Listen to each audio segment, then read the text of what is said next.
Given that Breath of the Wild was this groundbreaking and momentous thing, it's no surprise that Tears of the Kingdom would end up being absolute art. Wild was my favorite iteration of an open world video game, even if I didn't completely love Breath of the Wild, since I felt like there were elements that didn't quite coalesce together well, or elements not fully realized.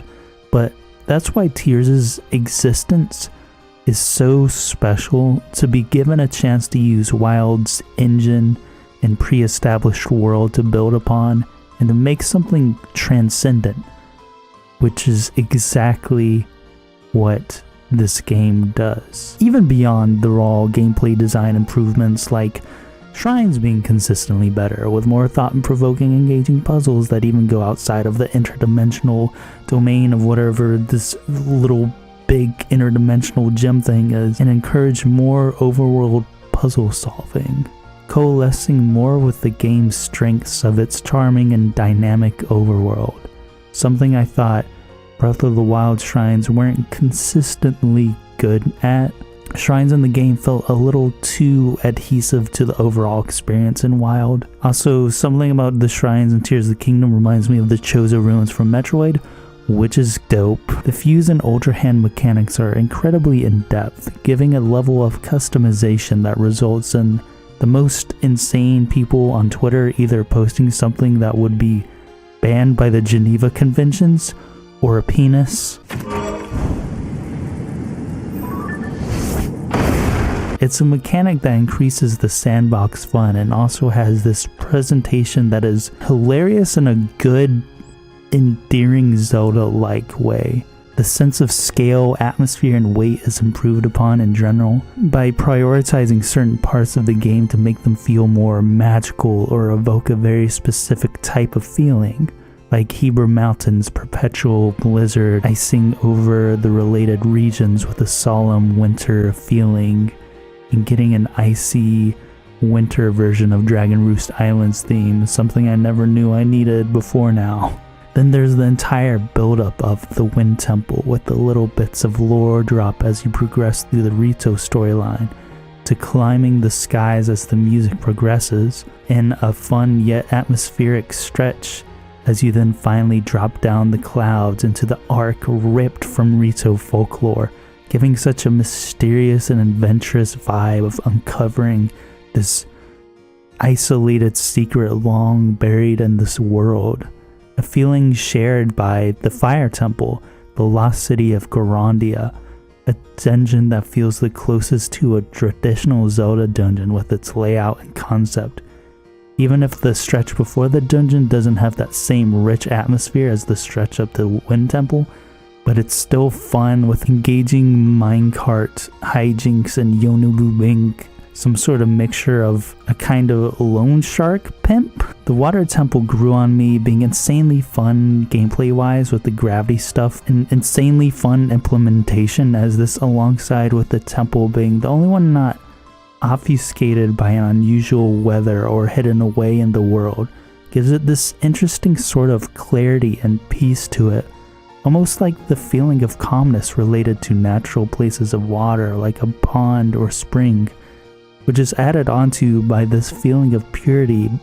underneath all the recent grimy shit covering it, like hasn't been touched by people in centuries. Although I do think the ancient Zora waterworks inside the whirlpool is probably like the most ambient place in the game, with my favorite track in the game,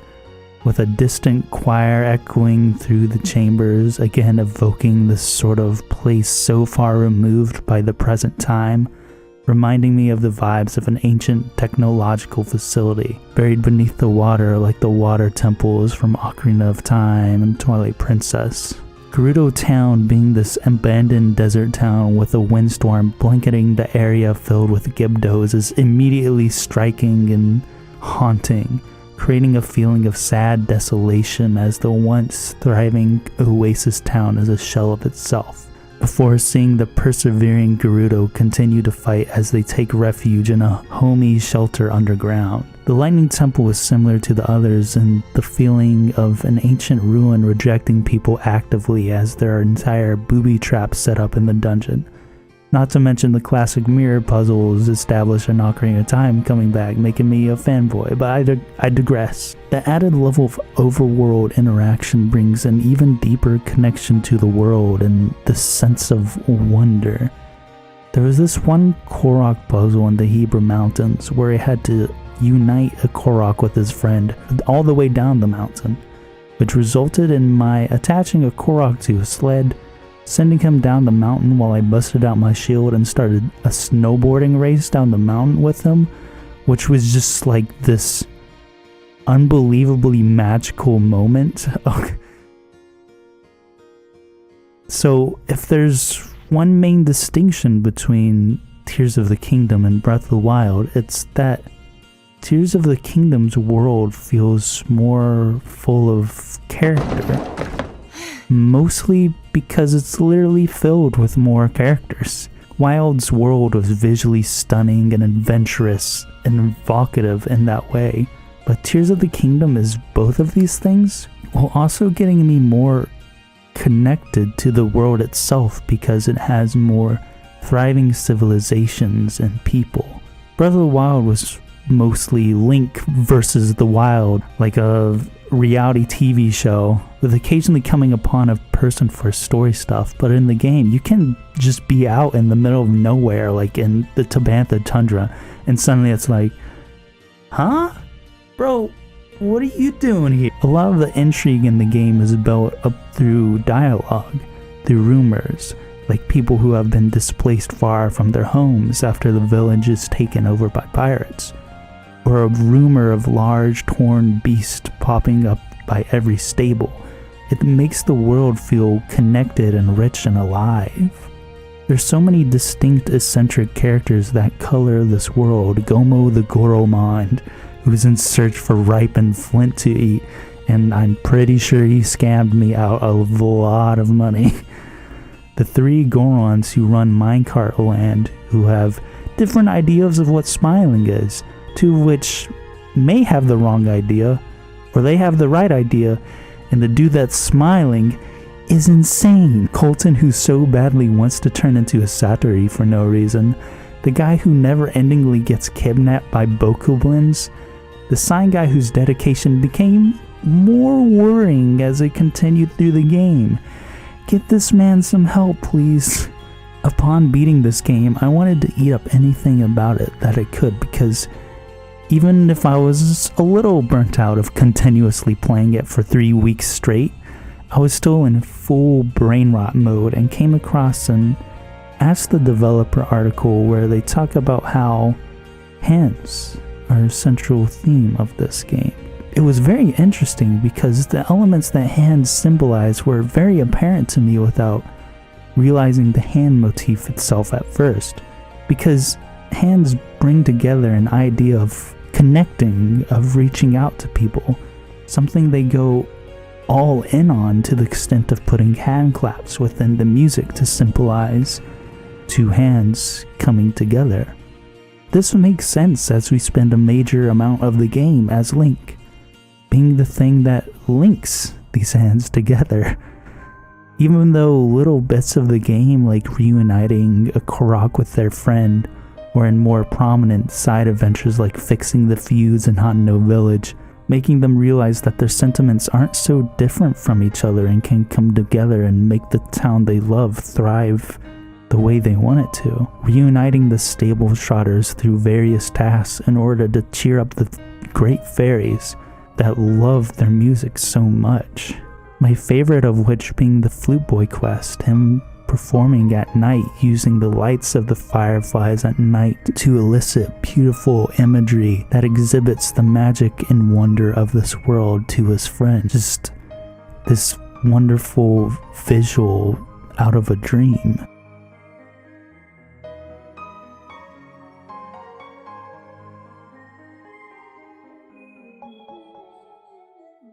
And helping the Hudson family come together one last time before the daughter sets off to Gerudo Town. This is where a sentiment that succinctly describes this game comes from in a dialogue as they admire the sun from an air balloon.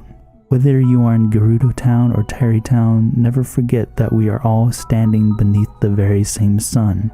The only distance that matters is the distance between our hearts.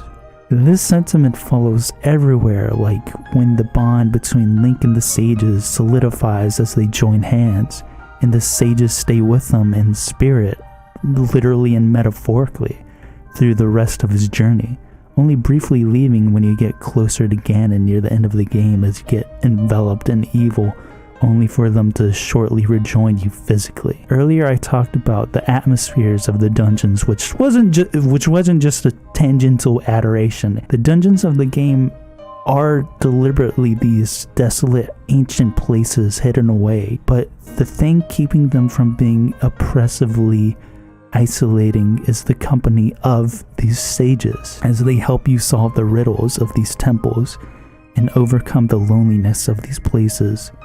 in order to reattach the respective tribes to Hyrule. Even Rauru is with you in spirit as he assists you with his arm on Link's journey. The moment this idea of unification of Hyrule being more linked together and alive is when I accidentally came across a group of ragtag soldiers heading towards a monster hideout to wipe them out. Joining them in this quest and fighting together with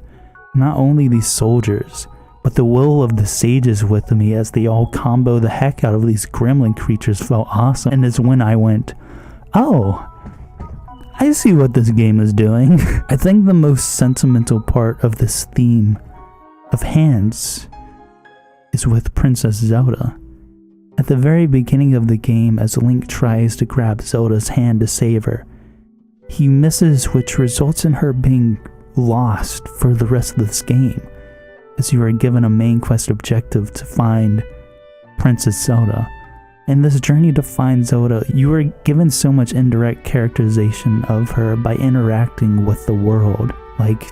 the mournful feeling she has for those who have passed through the memorial graves she erects for those who have passed due to the calamity from Breath of the Wild, giving a hint of that sort of sentimentality she has. Zelda cares for nature, taking care of her own personal garden and enlisting somebody she trusts to take care of that garden, and trusting a sable to take after her own beloved special horse. She enjoys the act of discovery, finding new species like the Dondons and uncovering anything unknown to the present, not unlike the way Link continuously discovers ancient places of the past and how he gets swept up in it just like she does. What struck me the most consistently about her was how